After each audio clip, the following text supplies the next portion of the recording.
जय। सदगुरु श्री कबीर साहेब की जय। विश्व वंदनीय संत सम्राट बंदी छोर सदगुरु श्री कबीर साहब जी, मेरे हृदय मंदिर के आराध परम पूज्य सदगुरु श्री महंत साहब जी, पूजा के योग सभी संत समाज में चरण कमलों में सिर झुका के 3 बार बंदी करता हूँ। बोलिए श्री सदगुरुदेव की जय। सदगुरु श्री कबीर साहब जी इस धरातल पर ऐसे महापुरुष हुए, उन्होंने किसी का पक्ष नहीं लिया। साहब ने कहा है, पछा पछी के कारण सब जग रहा भुलान, निरपक्ष होए के हर भजे सोई संत सुजान। बड़े गए बड़ापने रोम रोम अहंकार, और सदगुरु के परिचय बिना चारों वर्ण चमार। सदगुरु के परिचय के बिना चारों वर्णों को चमार क्यों कहा? कि जिस सब चाम के गुलाम है, गुणों का गुलाम कोई नहीं। सबके सब कोई रंग देखेगा, कोई रूप देखेगा, कोई कुछ देखेगा, लेकिन गुणों को कोई नहीं देखता। जो गुणग्राही होता है वही मनुष्य है, और जिसके अंदर गुणों की पहचान नहीं है वो पशु है। तो ये सारे संसार का काम है, एक का नहीं। वो कोई भी हो, बड़ा ज्ञानी हो, ध्यानी हो, विद्वान हो, धनपति हो, सेठ साहूकार हो, चाहे भेष लेकर के साधु ही क्यों नहीं हो, यदि उसके साधु गुण नहीं है और भेष भी ले लिया तो समझ लो कि जिस प्रकार से जस खर चंदन लादे उभारा, परमल वास न जान गमारा। गमार का अर्थ ही होता है बेसहूर का, कहीं भी थूक दे, कहीं पेशाब कर दे, अच्छी जगह का उसे ज्ञान ही न हो, जगह अच्छी है कैसी है। यहां पर लोग बैठते हैं कि नहीं बैठते हैं, ऐसे लोग होते।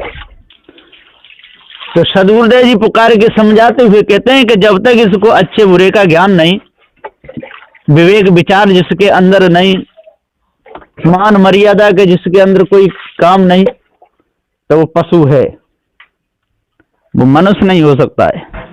तो मानुष तेरा गुण बड़ा, मांस न आवे काज, हाड़ न होते आवरण, तो चान बाजन बाज। हाड़ों के कोई आभूषण नहीं बनते, पर कोई गले में डाल भी ले तो वो आभूषण हो भी नहीं सकते।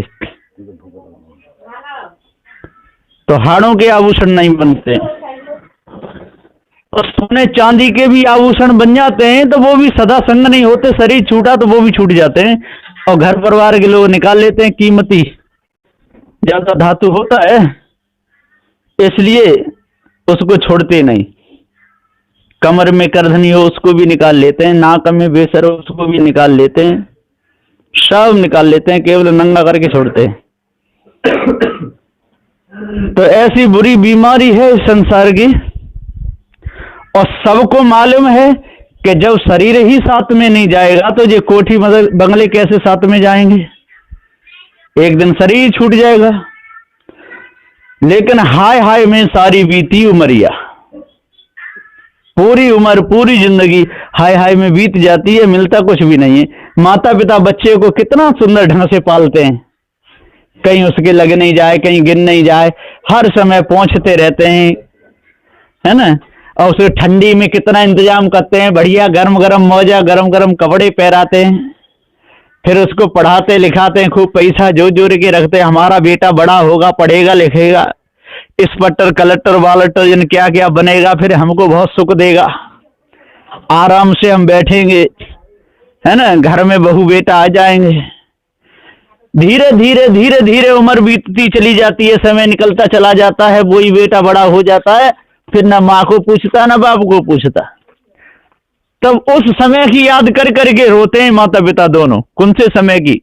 जब वो बच्चा छोटा था, गोद में खिलाते थे, है ना। कभी माँ की गोद में हंस के जाता है, कभी पिता की गोद में जाता है, और जब वो विदेश नौकरी करने निकल जाता है और माता पिता फोन करते रहते हैं, आता नहीं।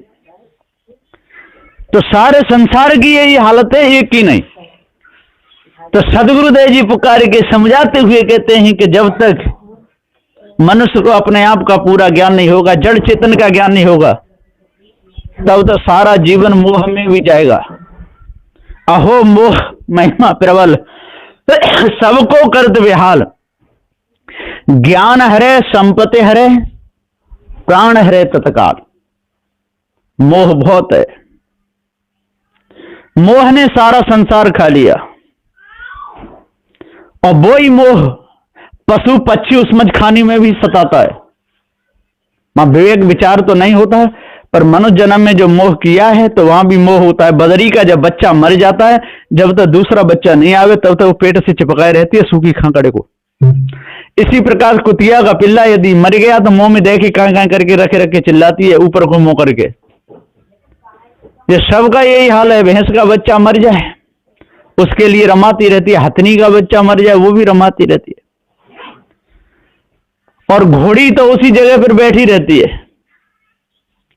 तो सदगुरुदेव जी पुकार के कहते हैं कि ये विषय वासना मोहमता आसक्ति मनुष्य का जीवन खराब करती है। कुतिया के गर्भ में चला गया तो 5 महीने तो रहता ही रहता है, 5 साढ़े 3 महीना।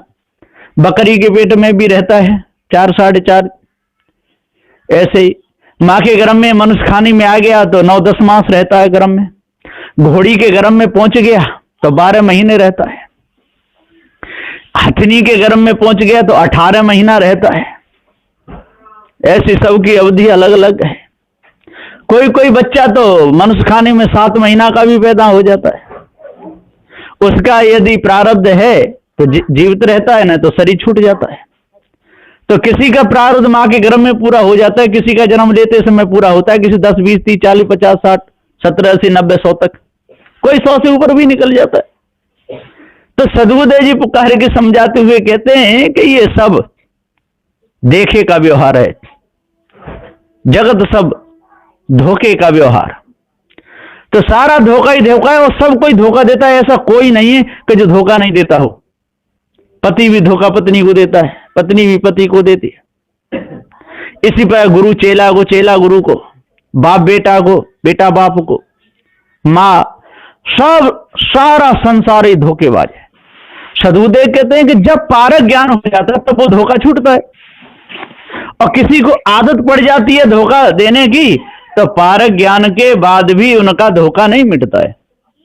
किसी को चोरी की आदत पड़ जाए और कितना भी धन हो उसके पास में, कितना भी महल अटारी हो, लेकिन चोरी करेगा तो करेगा। किसी को झूठ बोलने की आदत पड़ जाए, कितना उसको सोने के सिंहासन पर बैठा दो, कोई किसी बात की कमी ना हो, लेकिन वो झूठ बोलेगा तो बोलेगा, मानेगा नहीं, है ना। वो आदत होती है। तो झूठ बोलने की आदत होती है। जैसे किसी को सुंदर से सुंदर आसन लगा दो एक जगह, लेकिन वो दूसरी जगह जाएगा तो जाएगा, मानेगा नहीं, है ना। किसी को कमरे में अंदर बढ़िया तरह बहुत बढ़िया पलंग लगा करके आसन लगा दिया जाए कि यहीं पर रहना, केवल भोजन के लिए आना, तो उसको चैन ही नहीं पड़ेगा। तो तमाकू पूरी बीमारी और आदत से मजबूर लगे तो प्राणन से प्यारी। मुख में खुल्ल है जाए और पुर्र है जाए गोदाम में भाई। सब कपड़े तक बिगड़ जाते हैं, लेकिन हुक्का पीने वाले की आदत नहीं जाती। खांसते खांसते खांसते खांसते किसी की तो टट्टी ही लेकिन निकल जाती है, लेकिन वो पिएगा तो पिएगा, मानेगा नहीं, क्योंकि आदत पड़ेगी ना। तो पहले उजागर में पिएगा और सभ्य समाज में चला गया तो छिप छिप के पिएगा। तो चोरी तो चोरी है। जिस कर्म को करने में डर लगता हो, भय लगता हो, समझ लो पाप है। इसलिए जिस कर्म में भय लगता हो, डर लगता हो, ऐसे कर्मों को नहीं करना चाहिए। हाँ, खुले मैदान में जिसको मुख से बता सके ऐसे कर्म करना चाहिए। एकांत में बात गुपचुप कर रहे हैं, गंदी संदी बात कर रहे हैं, कोई पूछता भैया क्या बात करे, हमारा व्यक्तिगत वो था, है ना, ये भी चोरी है। हर समय सही बात कह सके, न्याय निर्णय से चल सके, शुद्ध रहने में रह सके, दूसरों को रहने की बात बता सके, मानवता को धारण कर सके, विवेक विचार से काम ले, कभी किसी को दुखावे सतावे नहीं। ऐसे गुण जब मनुष्य के अंदर आ जाते हैं तो वो मनुष्य हो जाता है। तो गज पिपील का को समझे अज्ञ विज्ञ हो एक समाना, चारों वर्ण समान संत को धैर्योदित विषम विसराना, सुख दुख हानि लाभ सम समझे, मान और अपमान समाना, तिनको संत कहत समदर्शी भार्गव का ये समझाना। सदुदय जी कहते राग न राखे काउसु, रहे जहां ता सोए, रहे जहां ता सोए, बड़े की जाने शिक्षा, और क्षुधा निवारण काज मांग के खाए ले भिक्षा। इसमें कोई दोष नहीं, पर चोरी करने में दोष है, हिंसा करने में दोष है, विचार करने में दोष है, छिपा छिपी में दोष है, राग द्वेष में दोष है। राग द्वेष हमारे अंदर न रहे, छल कपट हमारे अंदर न रहे, किसी की मान हानि हमारे द्वारा न हो, पवित्र हमारा हृदय रहे, विचारों में बिल्कुल किसी प्रकार का कोई भी लेश मात्र भी